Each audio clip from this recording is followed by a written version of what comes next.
Hello and welcome to Lavneesh sir की class. आज की ये शिक्षा निदेशालय राष्ट्रीय राजधानी क्षेत्र दिल्ली की वर्कशीट नंबर 68 जो कि कक्षा 9वीं के विद्यार्थियों के लिए है।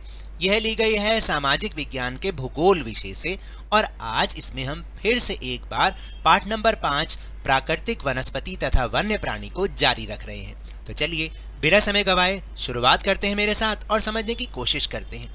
तो जो आज के टॉपिक हैं उनमें सबसे पहला है पारिस्थितिक तंत्र। आखिर ये पारिस्थितिक तंत्र होता क्या है, चलिए एक बार जान लेते हैं। किसी भी क्षेत्र के पादप यानी कि पौधे, पेड़ पौधे तथा प्राणी आपस में तथा अपने भौतिक पर्यावरण से अंतर संबंधित होते हैं और एक पारिस्थितिक तंत्र का निर्माण करते हैं। यानी कहने का मतलब यह है कि किसी भी क्षेत्र में रहने वाले जीव जंतु तथा मनुष्य वो आपस में तो एक दूसरे से पर निर्भर होते ही हैं, अंतर संबंधित होते ही हैं, साथ साथ वो अपने पर्यावरण से भी अंतर संबंधित होते हैं। यानी ये तीनों एक दूसरे पर निर्भर करते हैं। समझ रहे हैं कि अंतर संबंधित होने का मतलब है कि जिस तरीके का भौतिक पर्यावरण होगा उसी प्रकार के वहाँ पर पौधे और प्राणी भी उसी प्रकार से रहेंगे सहेंगे। तो ये सब तीनों मिलकर एक पारिस्थितिक तंत्र का निर्माण करते हैं। मनुष्य भी इस पारिस्थितिक तंत्र का अविच्छिन्न भाग है। यानी मनुष्य जो है इस पारिस्थितिक तंत्र का अविच्छिन्न भाग का मतलब है कि मनुष्य को इस पारिस्थितिक तंत्र से अलग नहीं किया जा सकता। मनुष्य वन्य जीवन और वनस्पति को अपने लाभ के लिए प्रयोग करता है। मनुष्य ही है जो कि वन्य जीवन और वनस्पति को अपने लाभ के लिए प्रयोग करता है। मनुष्य अपने लालच के कारण इन संसाधनों का अधिकतम प्रयोग करता है।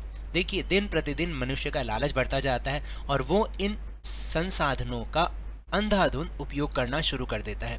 वह वृक्षों को काटकर और जानवरों को मारकर पारिस्थितिक तंत्र में असंतुलन भी पैदा करता है।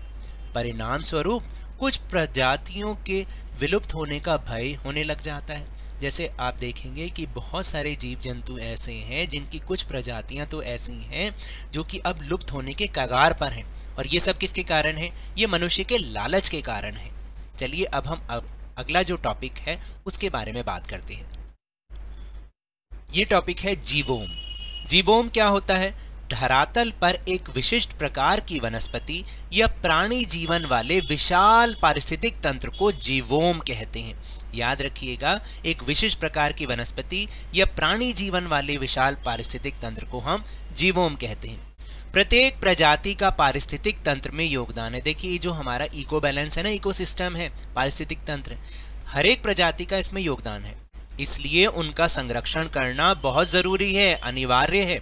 मनुष्य द्वारा पादपों व जीवों के अत्यधिक उपयोग के कारण पारिस्थितिक तंत्र जो है वो असंतुलित हो गया है। काफी वन्य जीव प्रजातियां भी संकट में हैं और कुछ लुप्त भी हो चुकी हैं।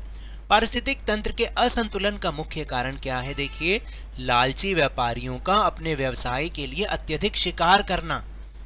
इससे क्या हो रहा है? हमारा ये जो पारिस्थितिक तंत्र है बिगड़ रहा है। रासायनिक और औद्योगिक अपशिष्ट तथा तेजाबी जमाव के कारण जो प्रदूषण हो रहा है जंगलों में, है ना, उससे भी ये हमारी प्रजातियां, पेड़ पौधों की या जीवों की प्रजातियां नष्ट हो रही हैं।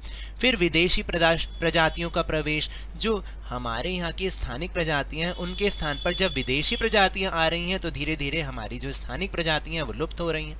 कृषि तथा निवास के लिए वनों की अंधाधुंध कटाई पारिस्थितिक तंत्र के असंतुलन का मुख्य कारण है। तो देखिए अभी हमने बहुत सारे कारणों को जाना जो कि हमारे इस पारिस्थितिक तंत्र के असंतुलन का कारण है। हम सभी को अपनी अतिजीविता के लिए प्राकृतिक पारिस्थितिक तंत्र के महत्व को समझना चाहिए और यह तब संभव है जब प्राकृतिक पर्यावरण का अंध विनाश तत्काल समाप्त कर दिया जाए। यानी हमें अपने इस जो पारिस्थितिक तंत्र है उसका संतुलन बनाए रखना चाहिए। अगर ऐसा नहीं होगा तो हमारे लिए बहुत मुश्किल होने वाली है या नहीं?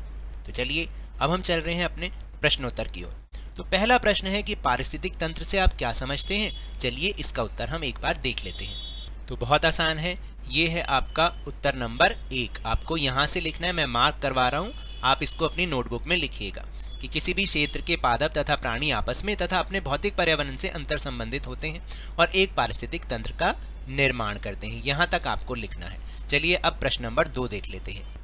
प्रश्न नंबर 2 है पारिस्थितिक तंत्र के असंतुलन का मुख्य कारण क्या है। देख लेते हैं इसको एक बार। तो ये है प्रश्न नंबर 2 का उत्तर। आपको यहां से लिखना है उत्तर नंबर 2।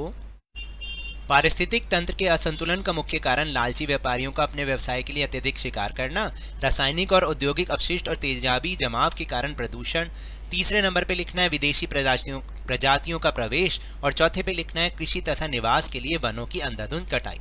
ये सारे पारिस्थितिक तंत्र के असंतुलन का कारण है। तो आपने यहां तक उत्तर नंबर 2 लिखना है।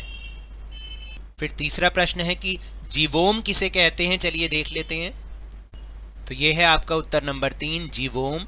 आपने यहां से लिखना है कि धरातल पर एक विशिष्ट प्रकार की वनस्पति या प्राणी जीवन वाले विशाल पारिस्थितिक तंत्र को जीवोम कहते हैं। यहां तक आपने लिखना है।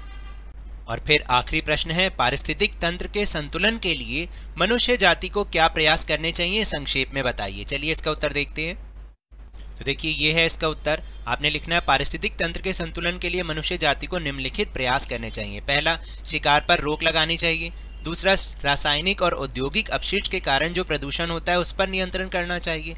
और तीसरा है कृषि तथा निवास के लिए वनों की अंधाधुंध कटाई पर रोक लगानी चाहिए। इस तरह से हमें इस प्रश्न का उत्तर लिखना है। तो ये तो थी आज की वर्कशीट। अगर मेरे इस तरह समझाने से अब आपको समझ में आने लगा है तो इस चैनल और वीडियो को लाइक कीजिए, शेयर कीजिए, और अगर आप नए हैं तो सब्सक्राइब भी कर लीजिए। और टेलीग्राम ऐप पर हमारा चैनल लवनीश सर की क्लास, उसको ज्वाइन करना ना भूलिएगा, जिसको ज्वाइन करने का लिंक आपको इसी वीडियो के डिस्क्रिप्शन बॉक्स में मिल जाएगा।